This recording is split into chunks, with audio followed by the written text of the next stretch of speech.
because people have this thing like, oh, when I get higher up, it's going to get better. I'm like, it gets worse. The shade, the disrespect, the insidious stuff, like people's weird kind of behaviors, it gets worse. I think the problem is we always think confidence is a destination, but it's not. It's like a muscle. You just have to keep working that muscle and it's a journey. Recovery is actually part of performance. So even when you get those knocks, like how do you pick yourself up and then keep going, right? How do you take that maybe harsh response and how do you compartmentalize that? And then it doesn't become another data point for you to continue to use to edit yourself. Hello, everyone, and welcome to BsquaredC podcast. My name is Nancy, and I am your host and favorite Black, bold, and corporate sister. BsquaredC is a platform that is amplifying the stories of Black women in the corporate world. Women who are deep in the trenches of their careers, making bold moves to take up space in the corporate world and figuring it out just like the rest of us. So tune in every month for a brand new episode. And if you have not already, go ahead and like and subscribe to BsquaredC podcast, wherever you're listening to it. Now, let's get into this month's episode.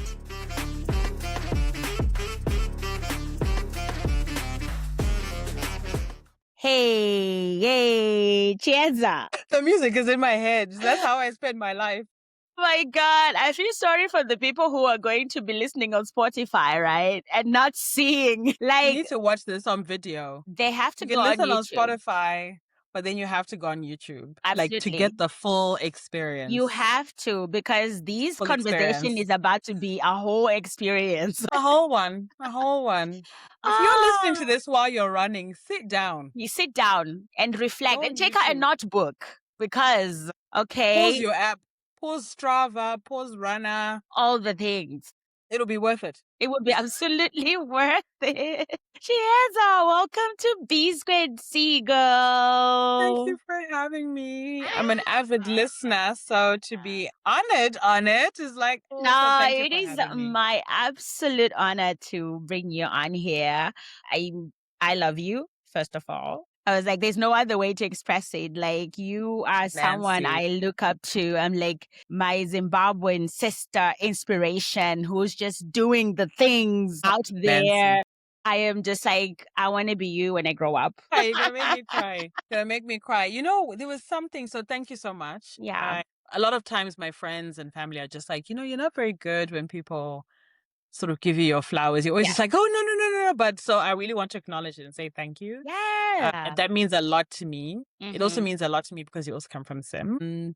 But I wanted to also thank you because I love the podcast.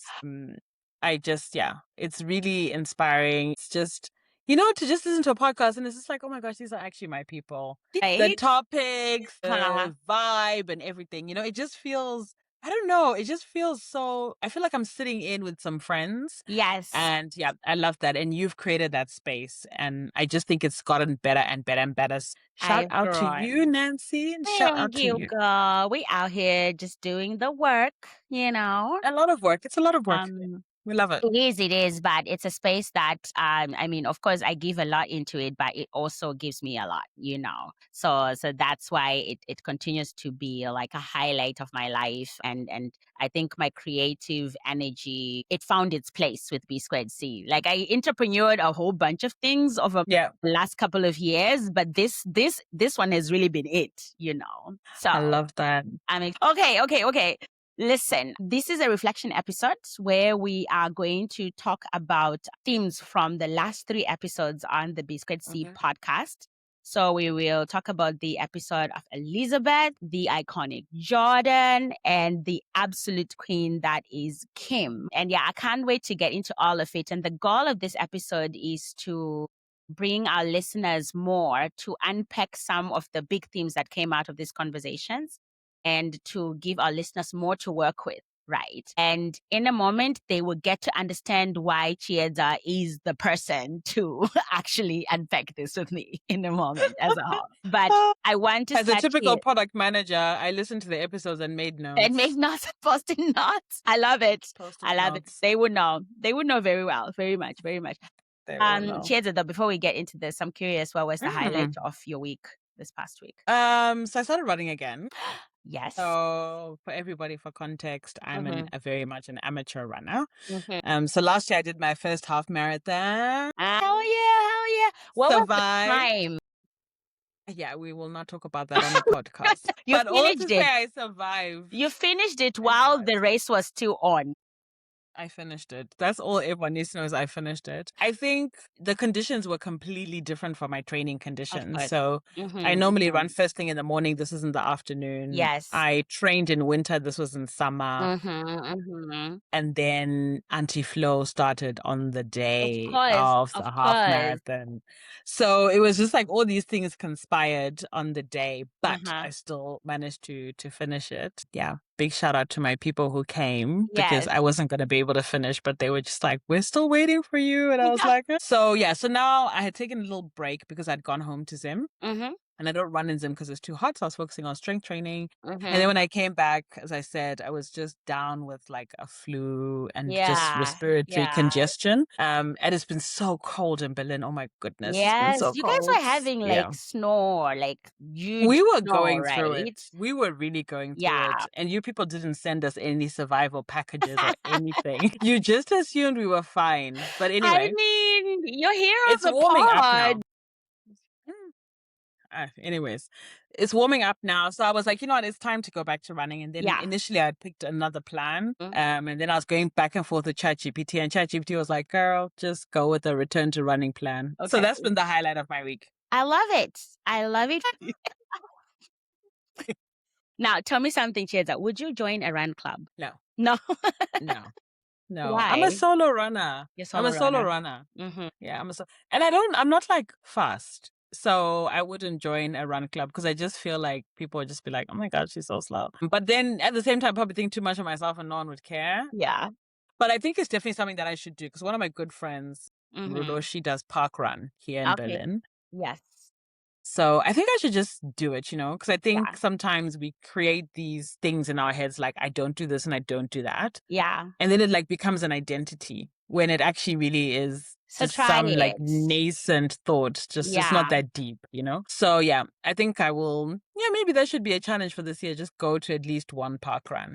Park run. Yeah, that would be nice. It does look really fun. And I think it would be nice. And I think it would actually be inspiring for me. So yeah, maybe I'll ask you and then we'll go together one day. Okay, well, I can't wait to see you at a run club. Yeah. Coming to a run club close to you in Berlin. Chiedza. Yeah. Oh, yeah. Yeah, I'm going to have to do it now that I've said it on a podcast. Now that it's on the internet. I'm not going to edit it. It's going to stay on its own. Honestly. Rudo is going to hear it and be like, hey, you said. I know. She's going to be like, oh my gosh, you're coming to the park run. I'll be like, what? Okay. All right, let's get into the core of this conversation. Chiedza, can you introduce yourself to our audience with a little bit of who you are, what you do, and sort of your story? Oh, cool. So, so my name is Chiedza, and I'm from Zimbabwe. And the work I do, So the work I do is digital product development, focusing on product management. So how do people interact with digital products? How do you solve people's problems with digital solutions? So although it's called digital product, a lot of the times we are also within a service, right? So we're working in some sort of end-to-end service. So our work also includes not just the product, but actually all the underlying services as well that drive those products or power those products. So it's not just about solving a customer's problem, but a large part of our work is also thinking about how these products, services, solutions fit within an organization. Because you could be solving a problem and people are super happy with it. But if it's not sustainable from an organizational perspective for whatever reason, then it's not going to be successful. So those two things always have to balance. But as an extension of that work, then I'm also a coach. I'm also a mentor.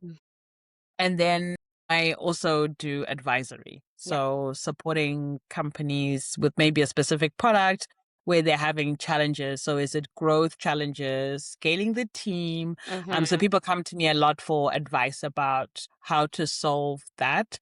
So I think when it comes to product management, a lot of people have like their thing, like their niche. So some people really focus on how do you measure your success and track your progress.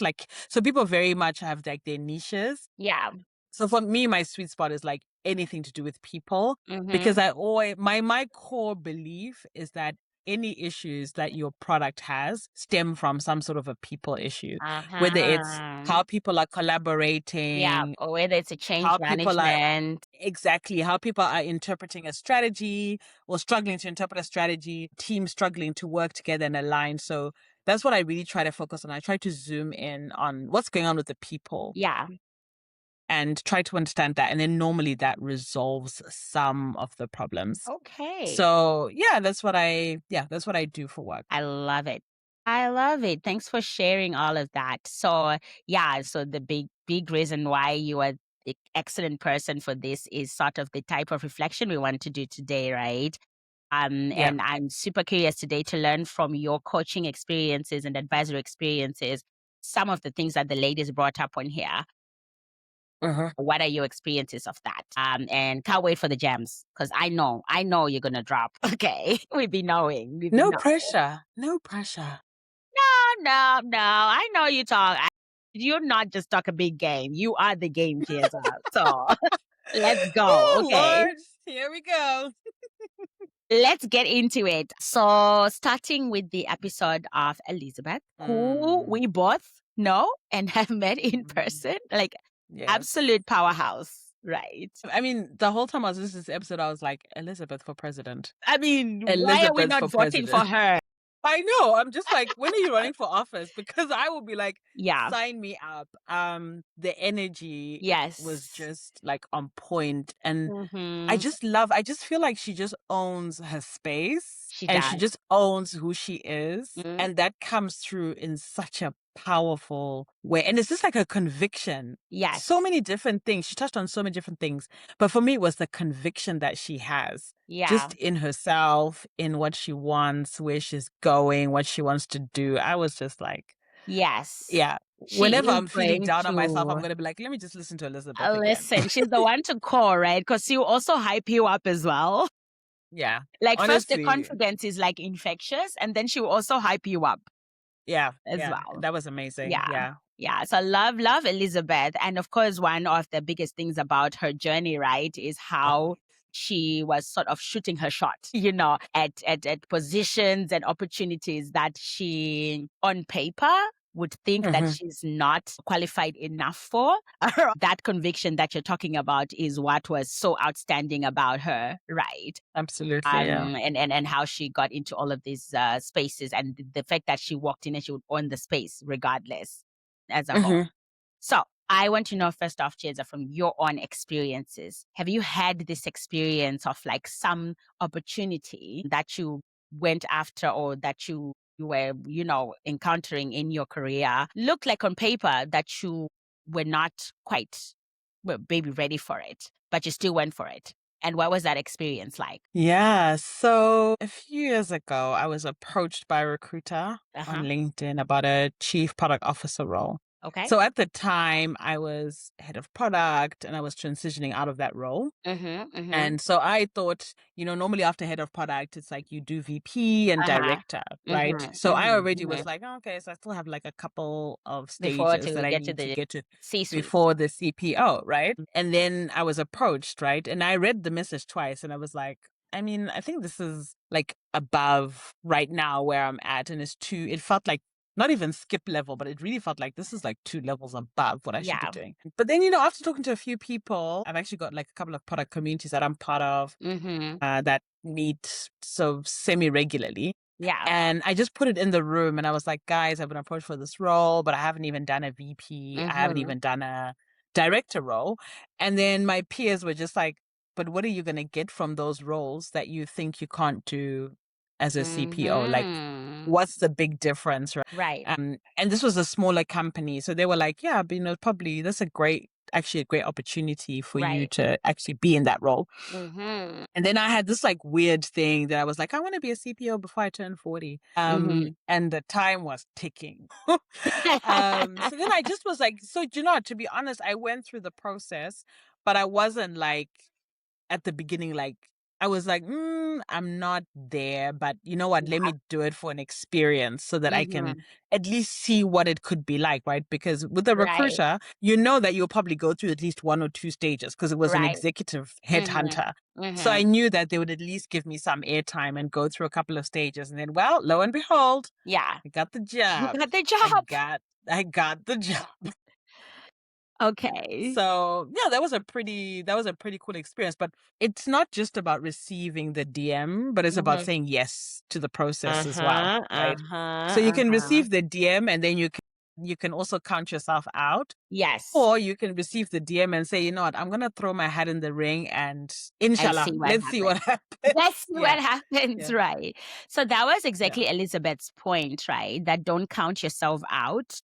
Exactly. Like, let them say no and not don't say Yep, no to yourself, right? Before, exactly.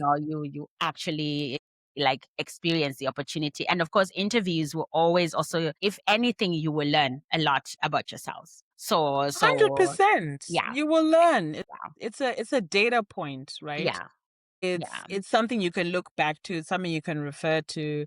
It's an Mm-hmm. experience. And I think we often discount ourselves because of the pain of not getting the yes of, Yes. like actually affirm. So I think because we always go into things like it has to work out, it has to work out, Mm-hmm. then it means that we only go for things where we feel like the chance of it working out is very high. Yes. So we end up discounting ourselves because we're just like, I don't think. But then who's to know? Like, you don't know. Like, you've got no You idea. don't know You until you think you try. know, Mm-hmm. but you don't know. So Yeah. then just go for it, right? Go for it. Try it out. Give You yourself the chance. yeah. Yeah. If you Don't got discount yourself. Absolutely. I love that message so much. Another thing that was tied to that was more like research, right, around the difference between men and women when Hmm. they approach this topic. That like women are, much more conservative. They will only go after an opportunity when they feel like they're close to 100% ready, right? But men, they're Hmm. like 60%. That I'm going after it Hmm. Hmm. as a whole. So for yourself, I'm curious because you've been a hiring manager as well, right? Did you see this dynamic play out at all? And what is your experiences around this? So I know the research that you're talking about, Yeah. and this Mm-hmm. has been, I mean, this is years, right? Okay. But it really feels like nothing's really sort of shifted Shifted. Mhm. in terms of people just being like, I mean, you have so many women saying to people, put yourself out there, like put Yeah. yourself out there. But there's still something that's not quite landing, right? Because people are still doing the same thing, like the same behavior is persisting. Mm-hmm. So to your question about being a hiring manager, I've seen it. So I've Mm-hmm. seen it when you advertise for like a senior product manager role and then a product manager role. Mm-hmm. And you see the big difference between how men and women are approaching those roles. So, for example, for senior product manager, sometimes we put like 5 to 8 years of experience. Right. And you get a guy who's got 4 years Yeah. experience just being like, I'm just going to throw my hat in the ring. I know you Yes. said five, but Mm-hmm. See whatever, what happens. like Mm-hmm. my 4 years is five actually. Mm-hmm. So you do see that. And then you see women are on the much higher side of that range. So when you put 5 to 8 years. Mm-hmm. And so one of the things that we started to do was to actually remove senior from the Mm-hmm. title. And Mm-hmm. then we made the range wider. So we just made the range wider. Okay. Okay. And that Mm-hmm. changed the dynamics Oh, quite a lot. interesting.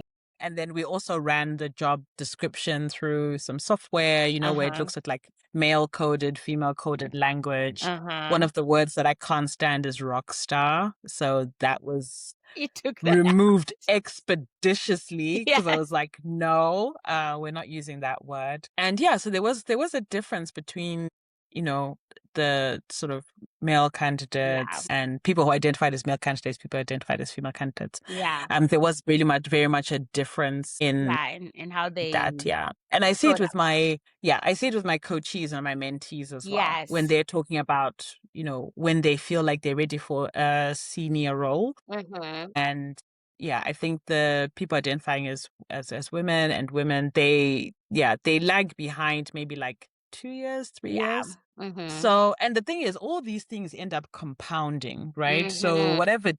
every decision that you're making that's actually holding you back is compounding because someone else is making a different decision. It's leaping like ahead Exactly. of And then that you. person, you may have started off at the same point. And then look, life happens, right? Family planning, like Yes. things just become very, very different as well. Mm-hmm. Men and women have very different experiences of life. But then these things just end up compounding. Mm-hmm. And then it does get to a point, we look at the gender pay gap. Mm-hmm. So imagine if you're sort of lagging behind by 2 to 3 years, Yeah. the difference in pay between someone who's in a senior role, a head of role, a director role, Mm-hmm. those are like some of the bigger gaps that you see. So if you're already 2 years behind, you can start to see how the gap just gets bigger How the and gap bigger and gets bigger. bigger as you go up.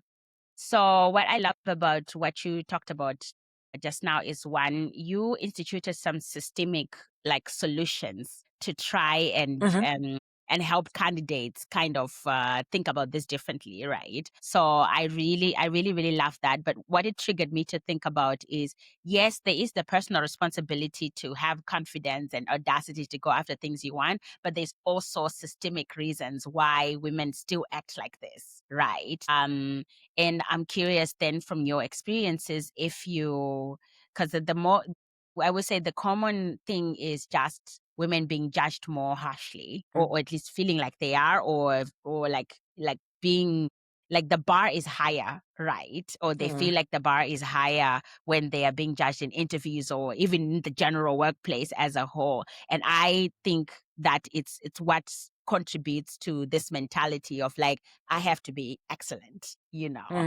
before I go after any opportunity like that. Is that something that you saw in your experiences as well, or do you have a different So I think there are two things, because I think the environment is very important.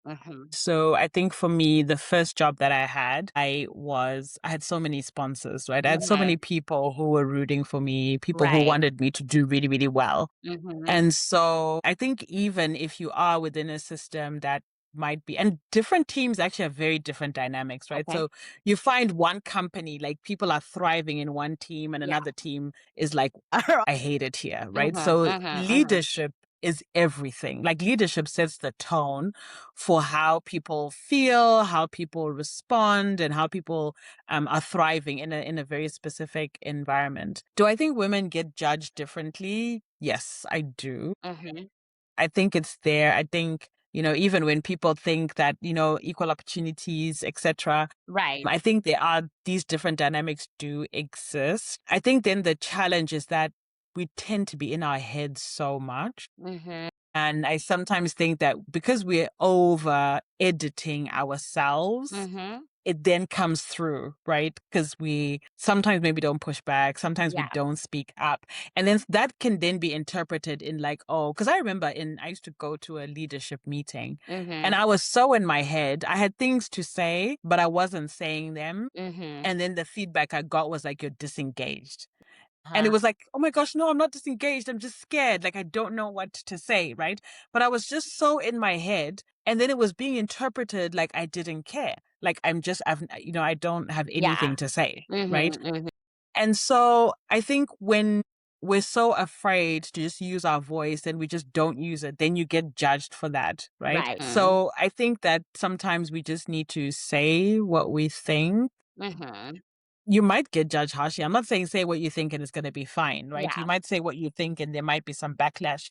But the thing that I always say to my coachees is that, recovery is actually part of performance. So even when you get those knocks, like how do you pick yourself up and then keep going, right? How do you take that maybe harsh response and how do you compartmentalize that and then, like clear, like, how when the computer's like defragging, like how do you make sure you clear that and then it doesn't become like another data point for you to continue to use to edit yourself. Right. So really focusing on, and that's what I tell people all the time, is the higher up the ladder you go, the more you have to think about your recovery.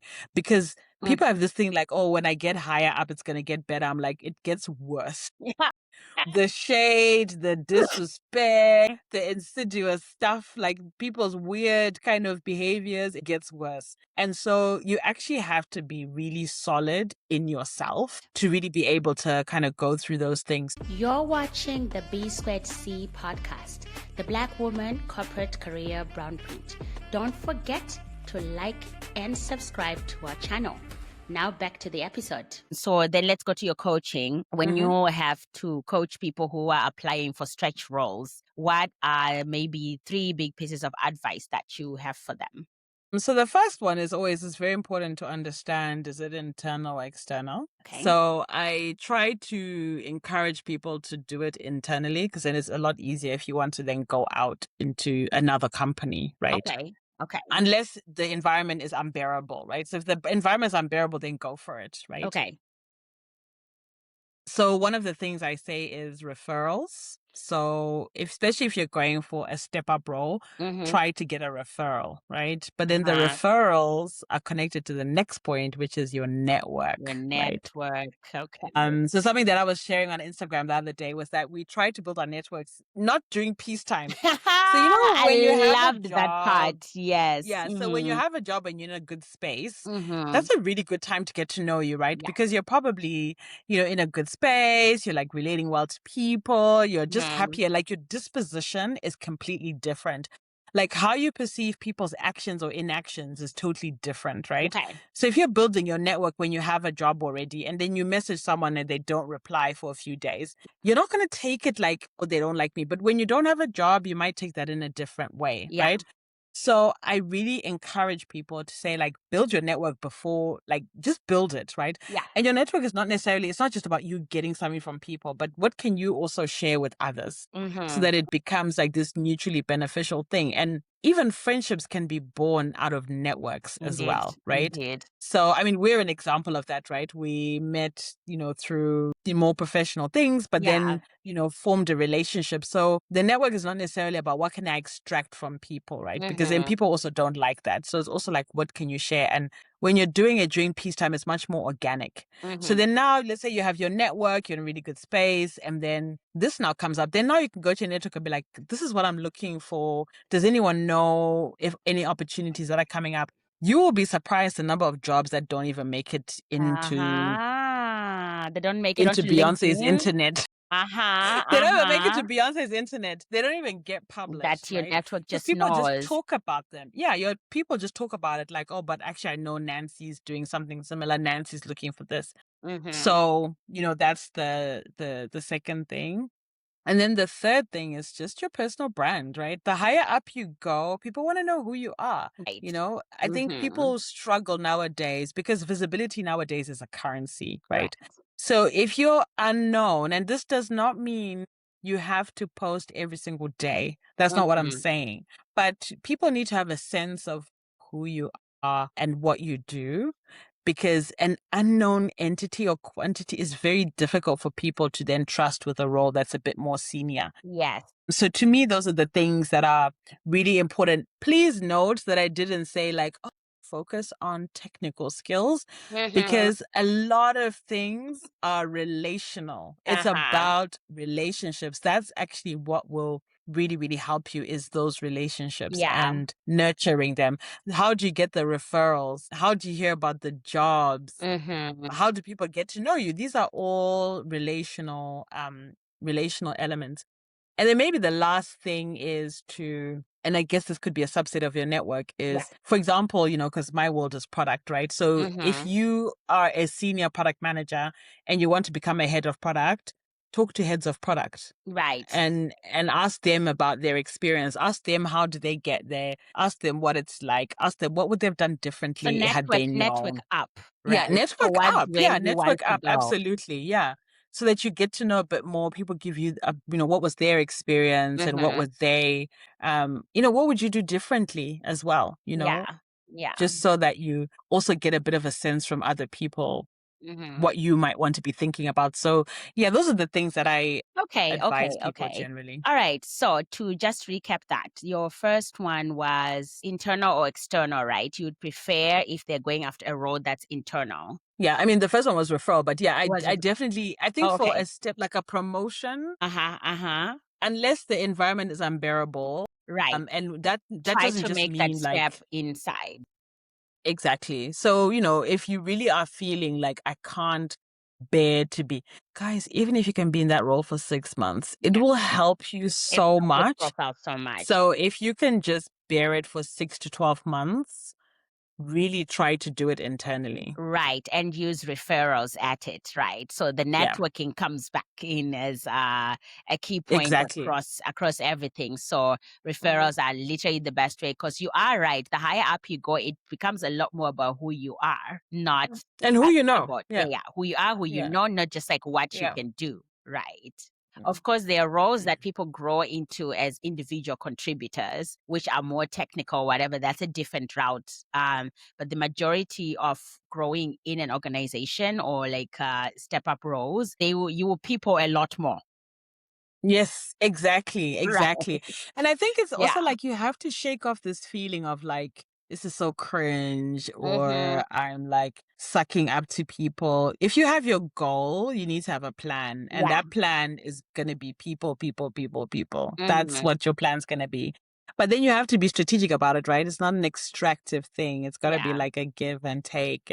But yeah, also people need to know what it is that you're looking for, what it is that you want. Yeah. Great. Fantastic. Maybe one last question. I must say what I know about you. So I'm super curious for you. How did you grow this kind of confidence about you? Mm, Of course, you have yeah. experience and everything like that, but what has been your experience of that?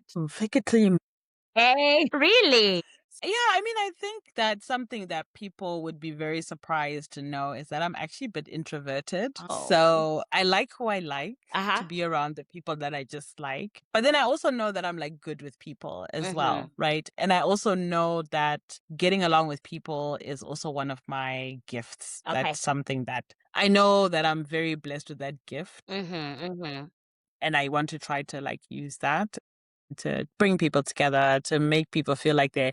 One thing I loved about Elizabeth, what she said is, don't just be a safe space for others, be a safe space for yourself. I loved Oh. that. Mm-hmm. Mm-hmm. So yeah, this whole thing of being a safe space and creating safe spaces, right? So as I said, like in the beginning of my career, I was working with such amazing people. And honestly, as a really young person, I was in meetings where I just was like the baby, but Mm-hmm. by far, you know? So I'm sitting in here with these people in like financial services, big time people, right? Really Mm-hmm. important people. And I'm just like there, right? Yeah. Because my bosses were like, yeah, but she needs the context. Like she needs to know that thing. Mm-hmm. And so, although you're like, hey, just looking around the room and it's like, I have no idea why I'm in here, right? But you have to like look the part, right? Right. So I would Mm-hmm. just mimic my boss and how my boss would like move to the room and how my boss would like talk to Mm-hmm. people and everything. Okay. And so I think because I had to be in these meetings, you know, I couldn't show that I was like terrified. But then also shout out to my mom and dad, because when I was Mm-hmm. younger, I also did drama at school. So I think I also started to learn how to like sometimes you have to do things Mm-hmm. not as yourself, right? So because in drama you're effectively taking on a You're role gonna cut. and then you're performing and you're taking on a character and you're like you just have to do it, right? Even if on the day when you're having your because they stood for I Stetford. So even if you don't feel like it, you still have to show up and do it, right? Mm-hmm. So I think I started to learn quite young that you have to just get it done. Like Yeah. just do it and do it scared. Like you're Mm-hmm. never gonna Do it very few scared. times that you're gonna be like, oh, I feel completely ready. Now I can do it. Mm-hmm. So I think it just came from that, really. I mean, I think you can call it fake it till you make it, Yeah. do it scared anyway. You know, I tell people all the time when people see me speaking on stage, the moments before going on stage, it's just Yeah. so, I'm so stressed out. Like, Really? yeah, like 2 minutes before, I'm always like, I need the loop.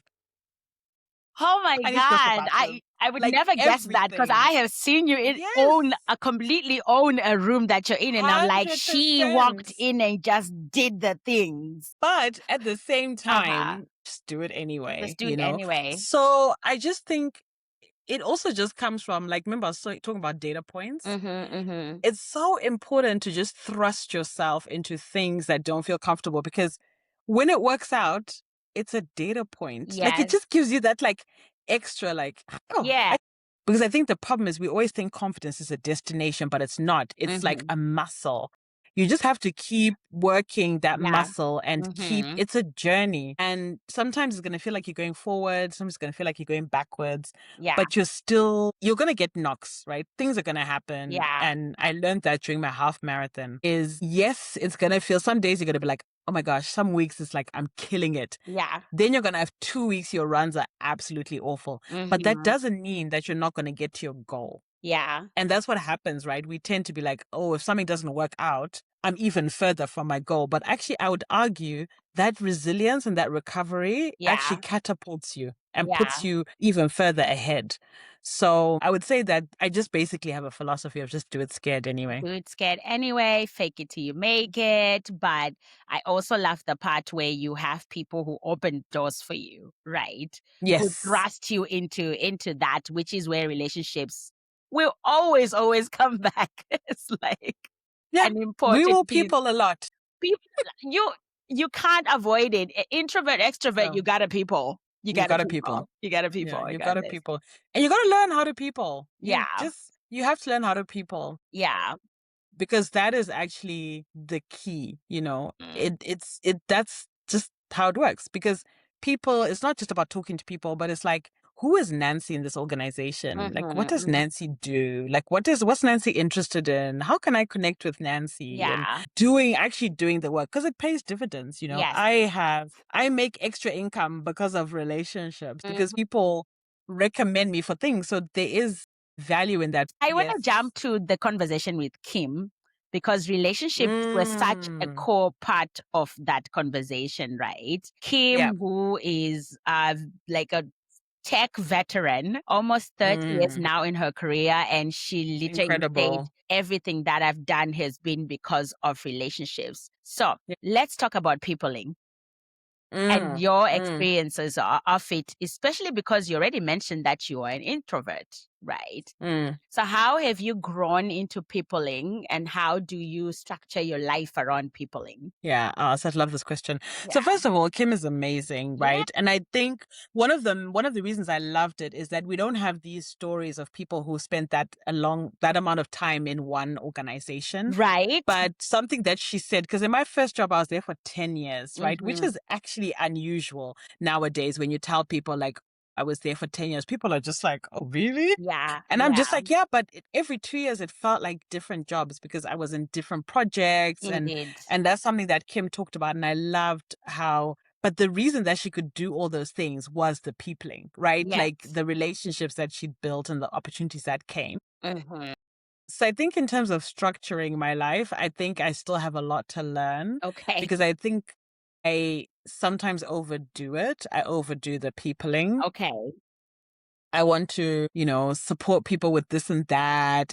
I want to show up for, all the people in my life at 100%. Mm-hmm. And so I tend to be the person that people tell a lot of things to. And Mm-hmm. I really feel like I have to be really locked in and present, like, and really listen to what's going on with people. Right. And I think it's only now that I'm starting to learn about capacity, right? That you're not going to be Mm-hmm. at 100% all the time. And it's actually just not physically possible to be 100%. And wherever you're expending energy, you're also depleting it from somewhere else. So there's Right. always some sort of an imbalance. So I think now what I'm trying to do is like Mm-hmm. trying to understand what that balance looks like. And one of the game changers for me, you're going to laugh at this, but one of the game changers for me was because I'm now part of the 5:30 a.m. club. I have to sleep Yes. early, right? So sleeping early means that I don't get dragged into like WhatsApp Ah, conversations late okay. into the night. No peopling late into the night for you. No people late into the night, but it actually helps me to organize myself, organize my thoughts. So maybe people send me stuff while I'm sleeping, and Yeah. then like when I'm on my run or I'm walking, I can voice note people. Oh my gosh, voice notes have changed my life, guys. Like, shout Mm-hmm. out Mm-hmm. to the WhatsApp product team Yeah. and voice notes, because it also helps me to organize my thoughts. And actually, in Yeah. the morning, I'm super sharp and Mm-hmm. very reflective. So that's actually such a good time for me to like chat with someone about what's going on and what they're going through. Mm-hmm. And then you know what the other thing is? The other thing that I've started to do is I've started to connect people in my network who have a similar need to help each Mm-hmm. other. Right. Okay. So I'm doing this right now. So there are two amazing senior product managers I know who are looking for jobs. I was talking to them separately, right? So I was saying to them, I'll help you send me the jobs. Right. I'll ask people for referrals. Then I was like, you know what? I'm going to put us in a group. It is a game changer because now they like talk to each other, and because they are actually going through the experience together, Yeah. they have helped each other so much. And all I need to do is they post the jobs in there. Now it's all together. So I don't have to like look here, look there. So I think it's a matter of, we look at so many other things, especially like our work, like systems, and we need to look at our lives and like what are all the different systems that are running in my Right. life and how can I try to like optimize that. And then with going out, networking, etc., more and more I'm starting to recommend other people to speak in my place because Oh. I think one of the things is that, you know, there's some people who open the door for me. So I Right. have to also open the door for other people to step into that. So tomorrow I'm actually speaking at an event, and the person who's moderating is someone that I was a mentor for. So I'm so excited that she's the moderator. I'm just like, oh my gosh, this is so great. So yeah, I really love that. And then just like, I'm just so lucky. Like, I'm so blessed. I have so many amazing people around me. You know, people who are Yeah. just like, girl, you're tired, go to bed. Yeah. And I think a lot of people around me who are just really cognizant that I really go hard for people. Yeah. So they're just like, you know what? I'm going to leave you alone. Yeah. You know, if you're not going to save yourself, I'm going to save you from yourself. So yeah, I That's think love right that's, there, right? yeah, it That's love is. It right is. there. It is. Yeah, yeah, yeah, Yeah. yeah. I actually I feel Yeah. very deeply loved. And Ah, yeah, yeah, I really do. ah, that's amazing. That's an amazing feeling to have. So many great things from everything you shared, right? So first off, learning to manage your energy. That's the journey that you are on right now, but you're absolutely right. And I think when I have connected with especially introverts, it's a must have. It's a must do, more than extroverts perhaps. So managing your energy more and stuff like that. But you started venturing into a very interesting topic, which is like, because we talked about like, have a network and everything, right? But it's like you are providing value to your network.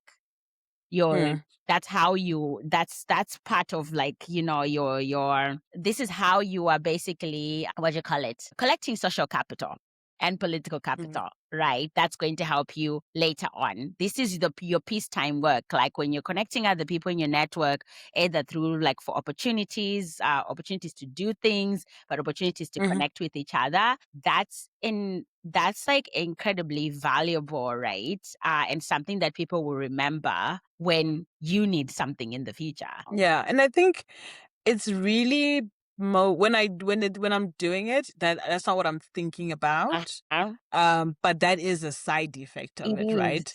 Um, but I think for me, it's really because so many people opened so many doors for me Yeah. that I'm just like, it's absolutely You my want to do the duty same for others. to do the same thing, right?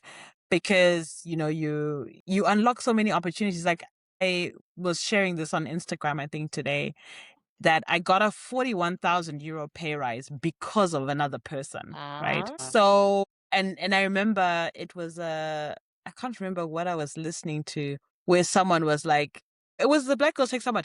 Yeah. Remember someone said, your inaction is blocking someone's destiny or Yes. something along those lines. Yes, That I remember really that. stayed with me. Yeah, that really stayed with me. So just being like, you can make an introduction for someone that could be an experience that will change something significantly for them. Yeah. And I just feel like I don't know how to explain. Like, we all have a duty to each other to take care of each other and help each other. Yeah. And I also think it helps people to realize that you always can provide value. Mm-hmm. It's not the expert or that other person. You also can provide You can value. provide value. And I think that also gives people confidence, right? If you are providing value, you feel good about yourself. You know, Yeah. doing things for other people, you actually feel good about Mm-hmm. yourself. It Yeah. helps you with even your own confidence Yeah. to be able to help other people. Yeah, I love it. I love it. So, yes, so staying on Kim's episode, the broader theme that around her was career longevity, right? Mm-hmm. Um And I am curious for you, how do you coach people to stay relevant in their field or in their... So with Kim, it was definitely a story of like one organization that she moved through, and relationships were really the core of it as a whole. But we know that career longevity also definition wise is generationally different, right?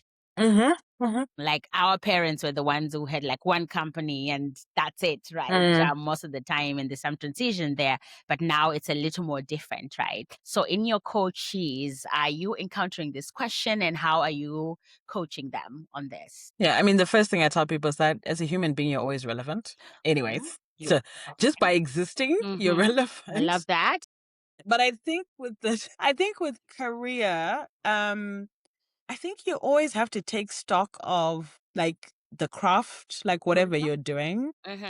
Like what are the trends, like what's going on around you, right? So it's like, even if you think about people who are, for example, programmers, right, they have to learn like new languages and new things that come out. So this is not about you doing a million certifications, but it's just about you, is it books, who are some thought leaders, and just following them. This is not to say that you have to absorb everything, but I think just to have your finger on the pulse is a good thing. And then I also think that at some point you just have to ask yourself, like, am I enjoying what I'm doing? Like, is this still my jam? Am I still loving it? Do I still feel like this is a space I want to stay in? And if not, like, what are the things that I'm interested in, right? And I think I'm in this very space because because a lot of the work that I do is about understanding different stakeholders. And yes, a lot of it is around digital products. But then because of the space I'm in now, I'm really interested in how policy decisions are being made, right? Like understanding policy, how policy affects, and policy affects so many different layers of society. Like it affects all of us, right? But it can feel like a bit of a black box, like how that's done. So I'm actually very interested in that, because I think also a lot of product management is a lot of things that I try to do around product is to try to demystify it, because I think it's one of these careers that there's a lot of gatekeeping as well. And so, I'm like shouting from the rooftops. I'm just like, anyone can get into it, just make the right connections. Yes. And a lot of people from different areas have a lot of transferable skills. So yeah, I think just, being thoughtful, like who are some of the thought leaders? Like what are some of the changes? Like I think now, AI, haha, is 2026. Yes. You always have to say that. So, what's going on in your space. And this is not to say I want people to be fearful, but just understand, how are other people who are doing the same job as you using that thing? And are you having those discussions? Berlin is the city of meetups. People are always having meetups. So, try to get out there and see what other people are talking about. Yeah. Because a lot of people are probably facing the same challenges you, and you can really crowdsource wisdom in those type of settings. So yeah, that's what I Stay tell ahead of the people. trends, follow the thought leaders in your field as well, and go and meet people out there who are in your field. So stay connected, knowledge-wise, like stay learned and curious, right? Yeah. Don't go beautiful. crazy I and love it. overwhelm I love yourself. it. You're watching the B-Squared-C podcast, the Black Woman Corporate Career Blueprint. Don't forget to like and subscribe to our channel. Now back to the episode. Love it. Let's move on to the Jordan conversation. Jordan, our first Love that one. queen. So, Chiedza, what was your favorite thing about Jordan's story? So first of all, I loved that when you asked her, she said, I'm peaceful. I was like, pardon? Right? That really got me. I was like, wow. And mind you, because she's like a decade younger than me, and I have never heard such wisdom immediately from someone that young. Yeah. I was like, that really took me aback. I was like, yeah. Because normally I'm like, yeah, I'm good. And she's like, I'm peaceful. I was like, wow, that really floored me. I was just, and then the way she was so like, she was very clear. I want to be peaceful about my relationships, peaceful about this, peaceful. I was like, damn, love that. Intentional. And then the other thing that I loved was about that your testimony is not for you. I was like, guys. Well, okay, Jordan was straight up preaching.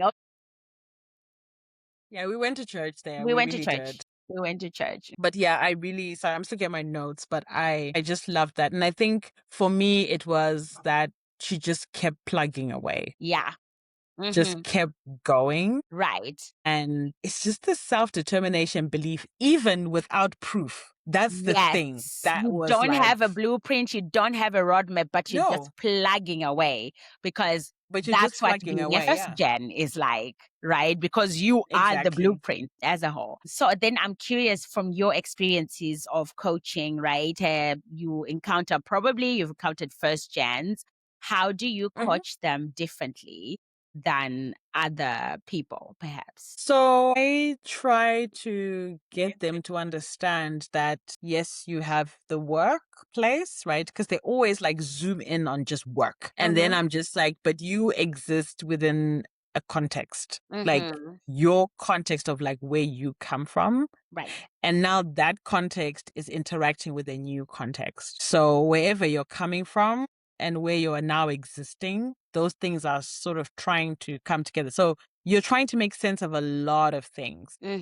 And sometimes you need to be very patient with yourself and just understand that, you know, your experience and your experience versus someone who's been here longer or is a native, Yeah. you are not having the same experience. And so when you are benchmarking yourself, you need to find someone who's much closer to you from a background context perspective. Okay. Because otherwise we're comparing apples and oranges, right? You know, even if we talk about, I remember doing a talk and we were talking about like career progression, and I asked a question. So I asked the group, how long do you think it took me from my first job to becoming a CPO? And I had 3 different options. I had like 5 years, 7 years, and 13 years. Yeah. Like most of the group chose 5 years. And I was like, no, it took 13 years, right? But what is the context? No, I'm not, I lived in the UK. I'm not British. I'm not German. I'm Black. I'm a woman. I'm African. Right. And there's no way I could do the CPO role in German either. So already there are so many factors that are interacting with that experience. So you have to also understand, like, okay, this experience is very different. Right. So I think that's the first thing, is like just really acknowledging that Acknowledge your and making sure context. that they're acknowledging that. Embrace Do your not compare journey. apples and oranges. Just Right. don't do it, because you are basically measuring yourself against something that makes no sense. Like Right. it just doesn't make sense. So don't do it. That's the first thing. Then the second thing is your relationship with failure, right? We know that different cultures have very different relationships with failure. You know, some where just like, you know, we're going to go again, you know, we're going to try that again, you know, and then others where failure is like such shame. And I think when the stakes are just so high, you know, you've emigrated, you've gone somewhere else, it almost feels like I cannot fail, right? Like everything is just like, I cannot, right? So now you're being dragged by the whole experience. You know, you're not even like trying things because you're trying to stay in the safe lane. You're trying to make sure like I can't get fired or whatever. And I know there are lots of different things like visas, like there's so many different things at play. So many pressures that you may be There's experiencing. so many right? pressures. But I think when you understand how you feel about failure and then how you can try to reframe that in your mind, because again, the higher up you go, your decisions have a bigger impact. Right. And so when something goes wrong, it is a big thing and it is going to be difficult. But if you understand your relationship with failure, you understand how you recover, it's just going to be so much easier for you. So I really try to understand culturally, like how do they experience failure? So I'll take us, for example, Zimbabwean, right? Like as a Zimbabwean in the diaspora, if you just go back because you didn't pass probation, I mean, people will just be like, Since when? Yeah, you know what I mean? So imagine that fear, just being driven by that fear that I cannot even, how will I show my face and go home? You know, where it's like, that's not even a place that you can go. So even understanding that's a constraint that you're operating under. Yes. And But decoding that for yourself. a second thing about our culture, just to add on here, is how, you know, we are a communal culture, right? So whatever happens to you is owned. Like whatever result is, it's also like a communal result. Yeah.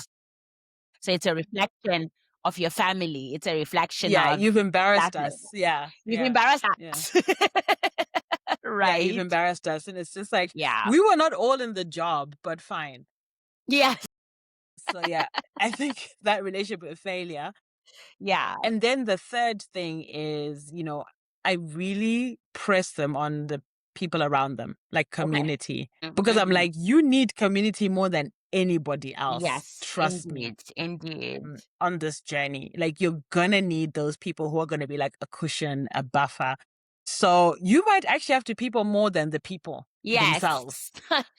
because you almost have to because for some people, people don't have a blueprint of people who come from this particular Yeah. space or place. Mm-hmm. And so you almost have to create those really build those relationships, but it's hard, right? Yeah. I think especially if you are not speaking the same language. So for example, I'm now living in Germany, and I don't know that I really thought about the difference because I was coming from the UK, right? Right. So I think I think I was initially like, yeah, it's just one European country for another, Right. just To swap them like a out, straight swap. Yeah. I I mean, was my like, yeah, parents there'll be still some cultural sometimes ask me, I differences. think when I first moved here, they'll be like, how is the UK? And I'm like, I am not in the UK.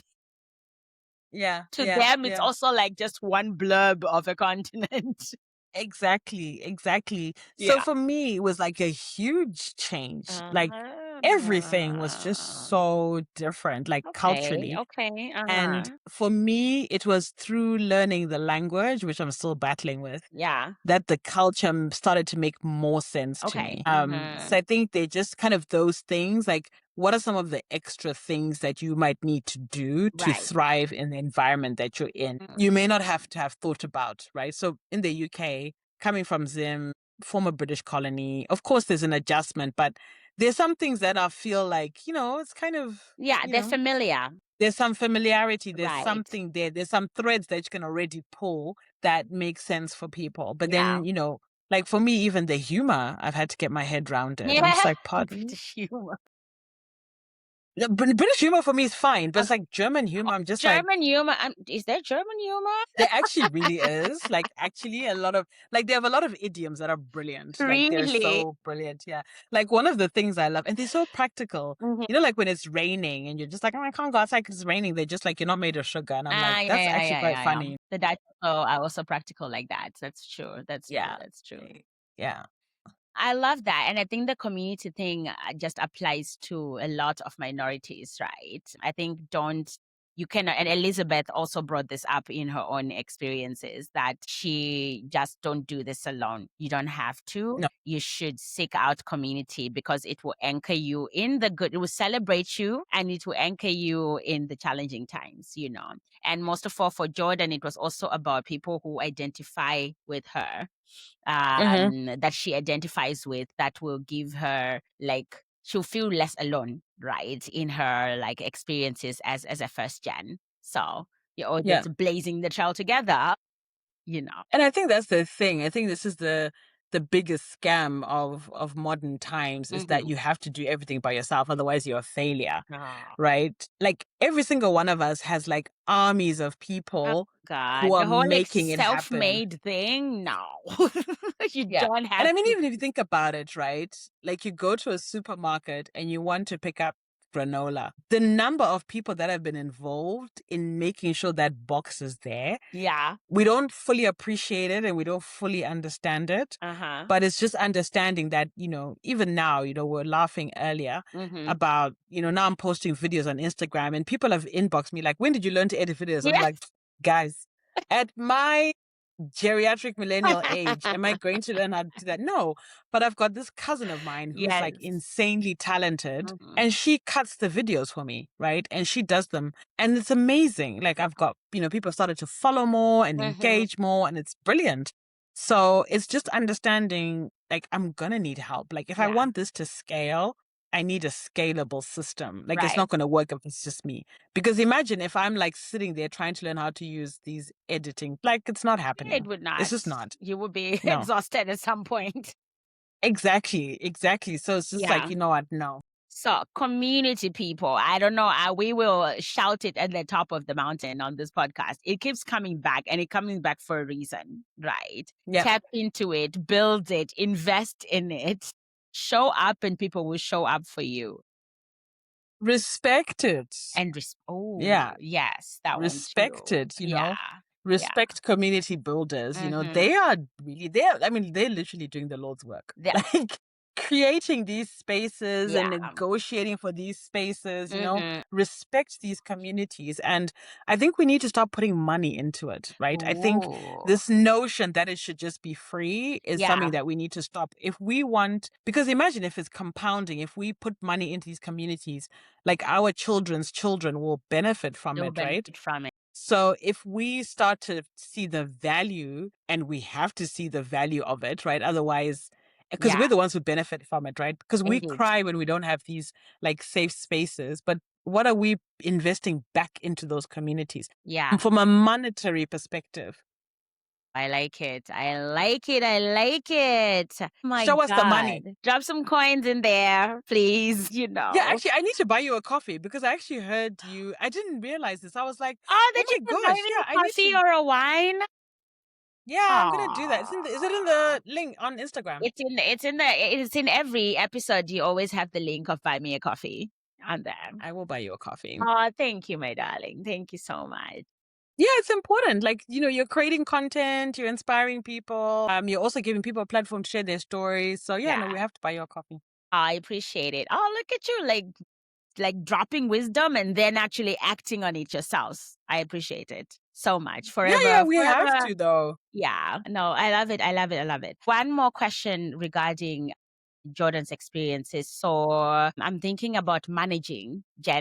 managing first gen people. So how do you think managers can better manage first gen employees or professionals, or companies rather can structure themselves to support people, yeah, who it's just their first time around this? I think I think something that companies in general don't really understand is this, like, people actually don't understand about the internal, when people are doing onboarding, it's all very Mhm. like, these are the policies and Uh-huh. everything, right? And then some companies are really good because then they have like this buddying system.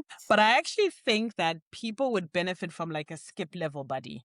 So Cool. not because normally your buddy is a peer, right? So it's Yes. someone who's like on your level. Mhm. But I Mhm. think if Mhm. we did like skip level buddying, and so from the jump, you have a senior person who you're paired with, that actually Mhm. helps, right? Because a first gen person might not really realize that, like, actually, I need a sponsor, I need this, I need this, I need that. So I think intentionally making that a thing that, you actually have a skip level buddy Yeah. who will support you in the first 6 months. And then from there, you also try to build that relationship as well.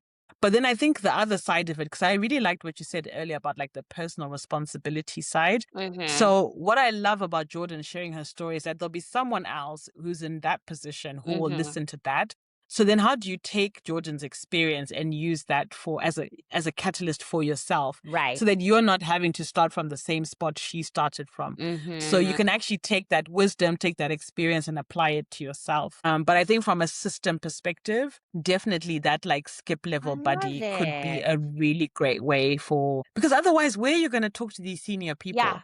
You Like, never. when are you ever going to have a one-to-one with them? No, you're not. Right. And I And think you for them, need it's someone also a to good start thing. like learning the culture from, right? Because Exactly. And I that's the think even biggest for thing. them, yeah, for the skip level, it's also good for them because then they're also getting to know the like new talents, right? Yes. Keeping their finger on the pulse as well. Mhm. So Mhm. I Of think course. it benefits everybody. I don't think it's just for the person, this first gen person coming through the door.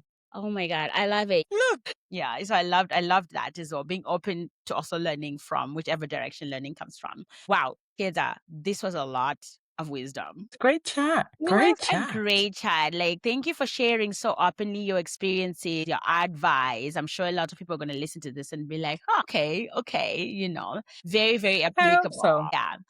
Maybe let's finish off with, what do you have any parting words for our listeners today? Yes, I think the thing from the episodes that we're reflecting on. Mhm. Okay, so first of all, subscribe everybody to the Yes. podcast. Yes. Thank Number you. 2, buy Nancy a coffee. Yes, Number please. 3, um, actually, before I get into that, collagen. Liz, I was like, what? Like, people are taking collagen? I was like, pardon?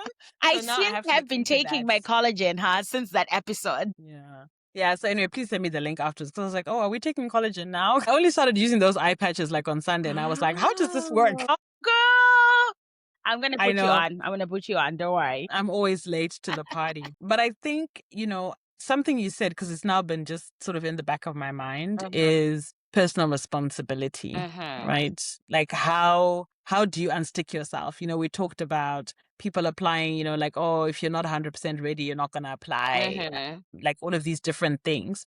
I think, yes, the system is the system, and I think we should just like burn all the systems down, but whatever. Let's just like skip over that part. Yeah.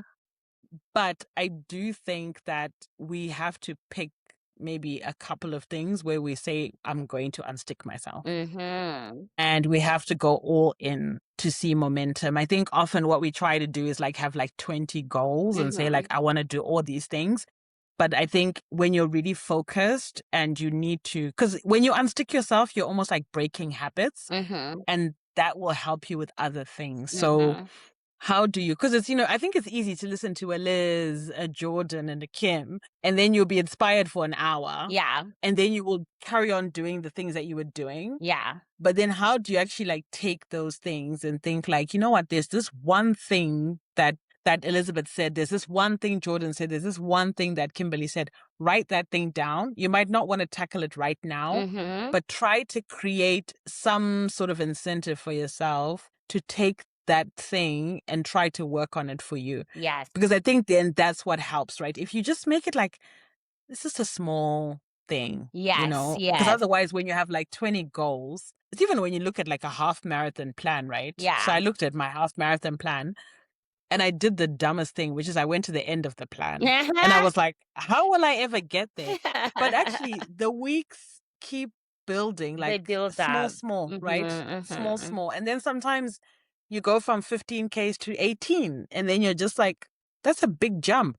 Yeah. But then the weeks before you went from like 9 to 9.5, 9.5 to 10. Yeah. And you're conditioning yourself, right? So how do we take, because we have so much inspiration. I don't think we've been in a time where you had no access to inspiration. Indeed. But maybe it's too much and we try to absorb too much of it. Yeah. So then how do you So pick very something. specific things? Yeah. Some of them you'll put in the parking lot and that's fine. But if something that someone said aligns with you for that quarter, that half year, or that year, then just focus on that. Yeah. And that's enough. I love it. And it brings me to another part of Kim's advice, right, about consistency and just consistently showing up in small ways, right? And how much it, of course, we're talking about compounding earlier in this conversation. It compounds ultimately. So Kim and I do share a love for the same book, like Atomic Habits, right? And it is one of those places that teaches you that it's not about like you are never going to wake up and run 21 kilometers, okay? Because that if you think, if like you said, if you go to the end, you will terrify yourself and never even start, right? But how about you start with one? How about you build on it, right? And you keep building on that. So I love that advice that yes, we are living in an era of much access to information and also the stuff like that. But it's like, how are you actually applying it? And take one small thing and figure out how to bring it into your life, bring it to life in your life. Okay. Chiedza, how can people find you and become part of the world of Chiedza? If I want to be coached or anything, our listeners find you, girl. So I'm on LinkedIn. So Chiedza Muguti. So that's CHIEDZ and then Muguti Muguti. My website. I have a website. You have I feel like a website grown-up now. I'm just like, pardon? So my website is www.nezuva.com. Okay. So Nezuva is Nezuva. Yes. And there you'll be able to find how to contact me. And then on Instagram, it's at Chiedza Janet. Love so it. That's where you can find me. Love it. We will find me, people. Find me. Connect with me. Share all of this in the show notes, so folks can. They don't have to labor to like spell, our names. Yeah, okay. We're It'll gonna just be do like, this, she yeah. what? But anyways, thank you so much for coming onto the pod. Thank you, Nancy. This was great. Thank you so much. Thank you for the meticulous prep and everything. Yes. And yeah, just thank you for creating this space. Yeah. We love it. I appreciate you so much, Chiedza. And Appreciate you too, looking girl. forward to our next conversation. Yes. Looking forward. Thank you. Bis nächste Mal, as the Germans would say. That's it from me this month. Thank you for tuning in to yet another inspirational conversation on the career journeys of Black women in the corporate world. Come over to the BsquaredC LinkedIn, Instagram page, and also subscribe to our YouTube channel. Lastly, you can also make a small donation to keep this podcast going. You can buy me a coffee or a wine with the link in the show notes. For now, I am your host, Nancy, and to the Black women out there, keep making bold moves and keep taking up space.